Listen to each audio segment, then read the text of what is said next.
What's up everybody, welcome to Balkan Moto. Today we're installing new tires.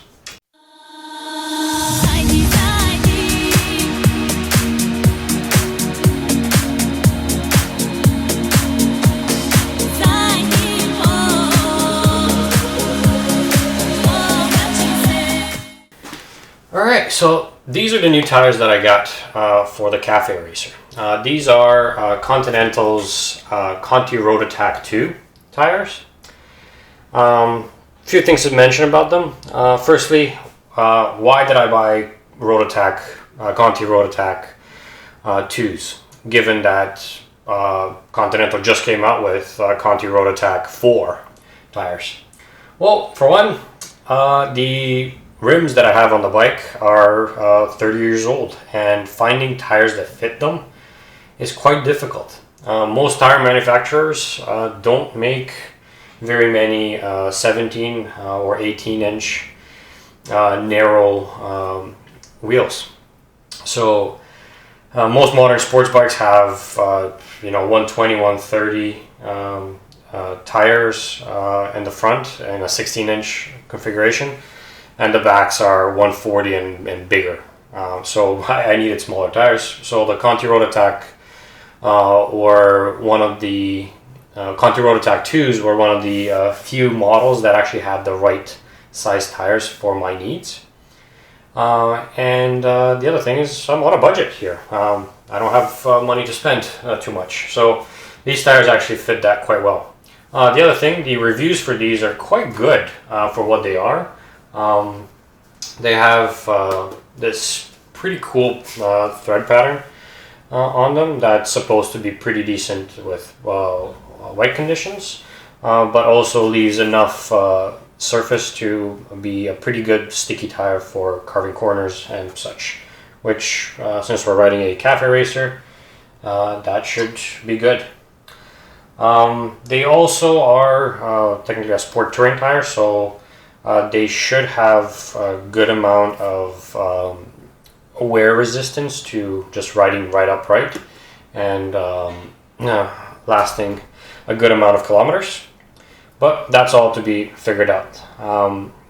So before we go downstairs and take off the old wheels and start taking off the tires on them, let's take a look at the suspension geometry so that we can compare how these what is this? The front tire is a 110/80/18 and the rear 130/80/17 compare with the stock tires on the Sabre, and how these will contribute to the geometry and overall performance of the bike in terms of handling once installed.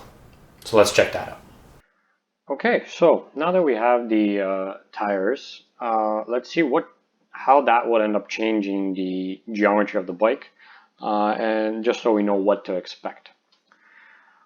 So first, let's start with the stock Sabre. So we have the 1570 wheelbase, the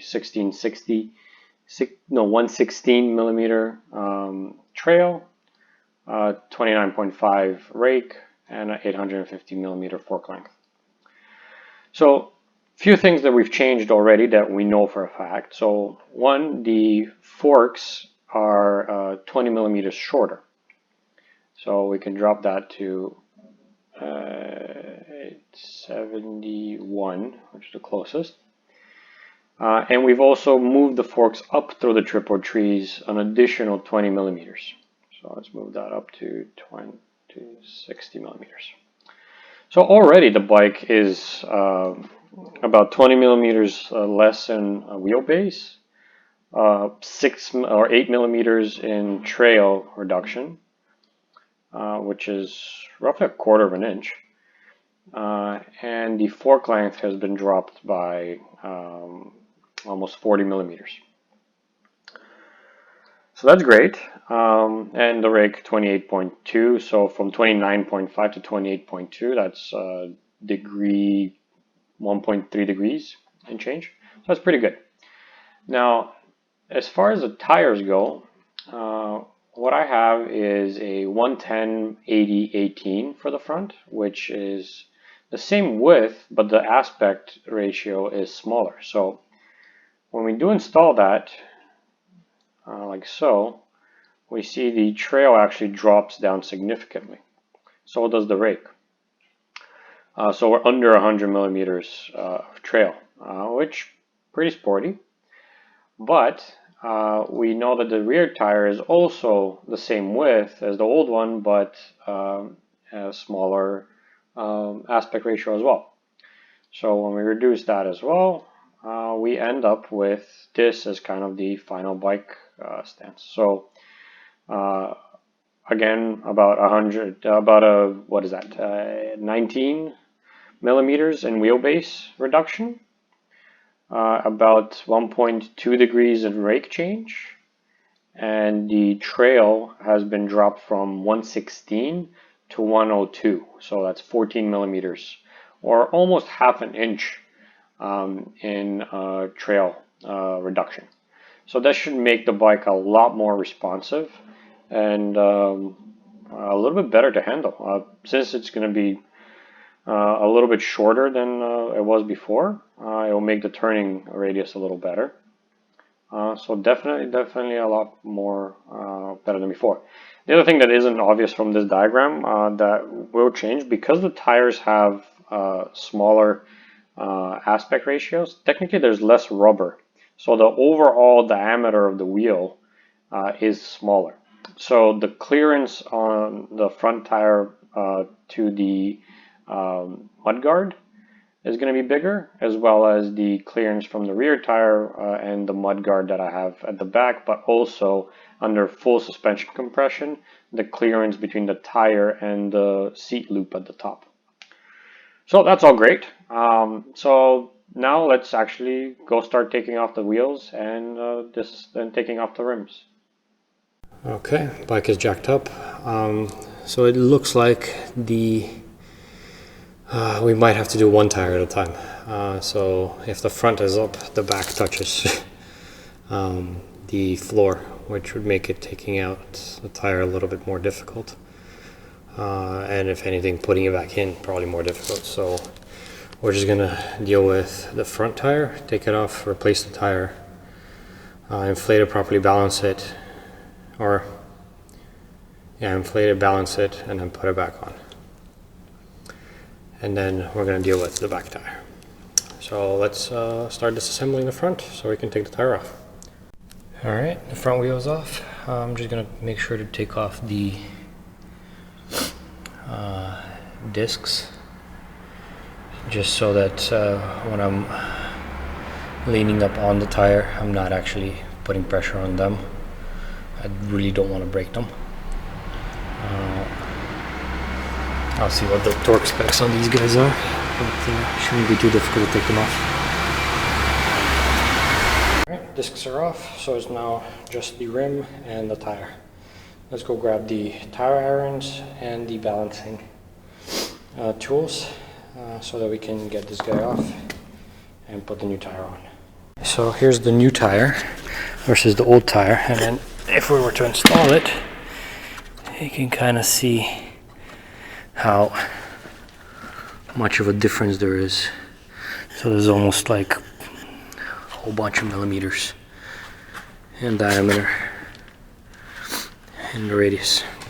Okay, so before we start taking off the old one, let's clean this up a little. I have some degreaser sprays and whatnot. We're gonna let the air out of it, remove the nozzle so it can fully flow out like that. And then we're gonna use our tire irons to start getting the bead released and getting the tire off of the rim. So let's clean it up. The air out, I bought one of these tools off of Amazon. It's super simple. You just kind of put it in, start twisting it, and there you go. That should get all of your tire, and this is essentially what keeps the air in your tire. It's good to replace these, but if it's in good condition, keep it. Alright, the rim is cleaned, and we're ready to start taking off the tire. For that, we're going to need the tire irons, which are from Motion Pro. That. And in order not to scratch the rim, we're going to use these, or hope we try to use these guards. So, in order to take it off, get these off.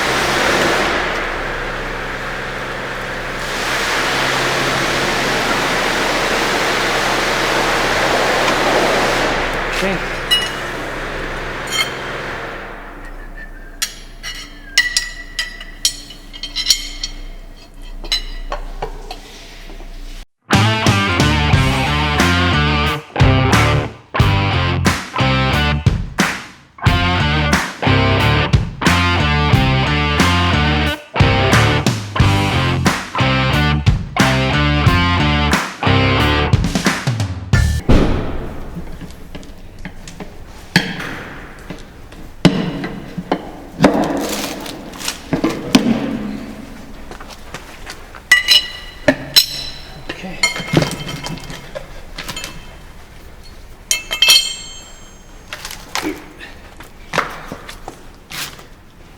Probably I should have done that earlier, but might have made my job easier to pop the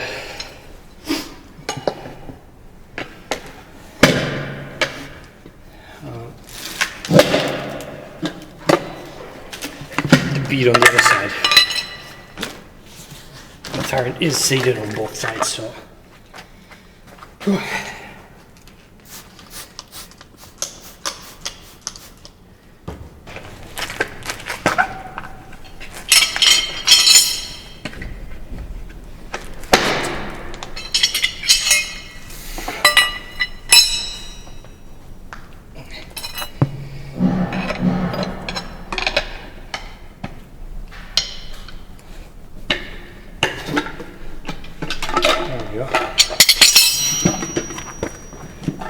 Much easier.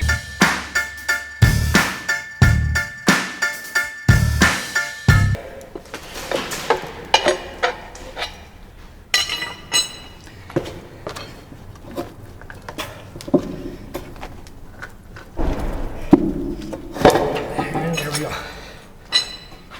Windex helps a lot. Same thing.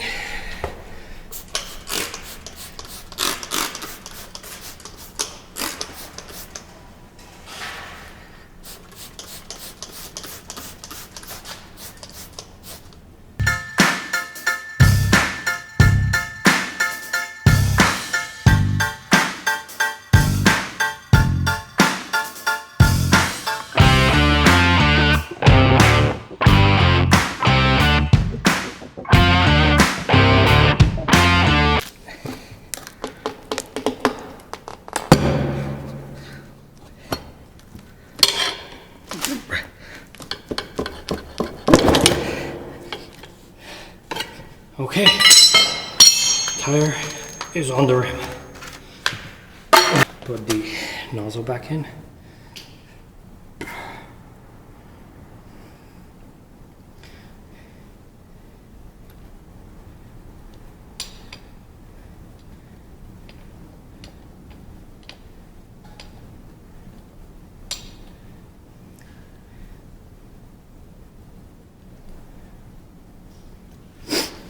Okay.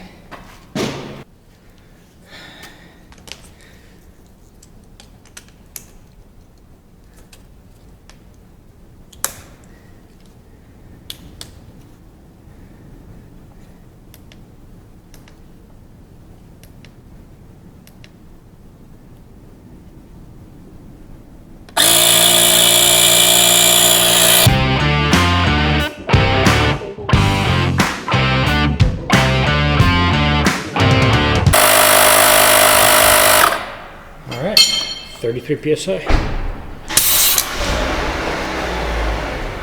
And we're good. Tire seems to be holding pressure. Might go down a little.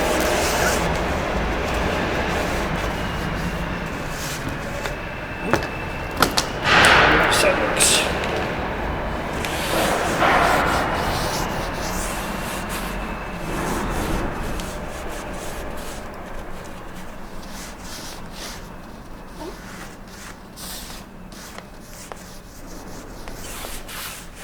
Okay, tire is mounted.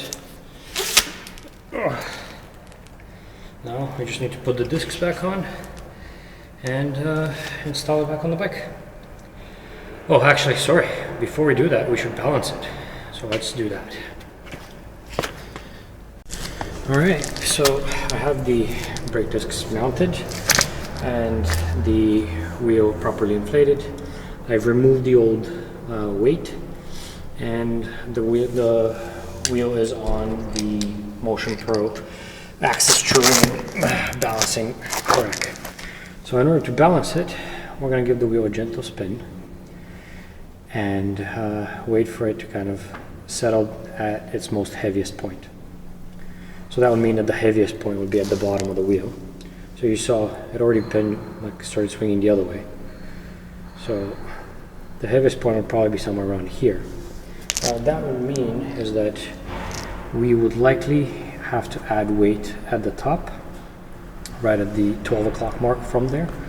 So right around here. If you have a white marker, this works a lot better. So for us, that would be right at the Continental logo. Okay, front wheel is balanced. Let's put it back on the bike. Alright, the front tire is switched over. A few things to point out. Firstly, this tire is obviously significantly smaller than the old one in terms of amount of rubber. And you can see that with the gap between the front fender. That's okay, mostly because the old tire was actually not the stock size tire, it was actually bigger. So the bike is supposed to have a 110/90 and the old tire was a 120/90, so that's a significantly bigger tire. And this one is slightly smaller than the, or rather 10% less high than the stock tire. So that's okay. Now in terms of correcting this look a little bit, what I'll probably do is I'll end up painting the fender and re-drilling the holes a little bit higher just so it sits a little bit closer to the tire so it doesn't look like a motocross bike from the side. But either way, this should be a much better solution in terms of traction, performance, everything else. So that's that. Now in terms of next steps, we're going to do the rear tire in the next video, but also I just noticed that my clutch line has snapped. I'm not even sure how that's possible, but I'm gonna assume that I didn't leave enough slack in the line for when you steer the front. So the tension on here was too high and it snapped. So I've already ordered another one and I will be replacing that in a future video again. Either way, that would be it for this episode. Guys, that was it for this episode. The front tires changed. Make sure to subscribe, hit the little bell for notifications when new videos become available. Check me out at Balkan Moto 2018 on Instagram, and check out balkanmoto.com where I post articles with different things around the build, as well as some of the leather work. So yeah, thanks for watching, and I'll see you next time.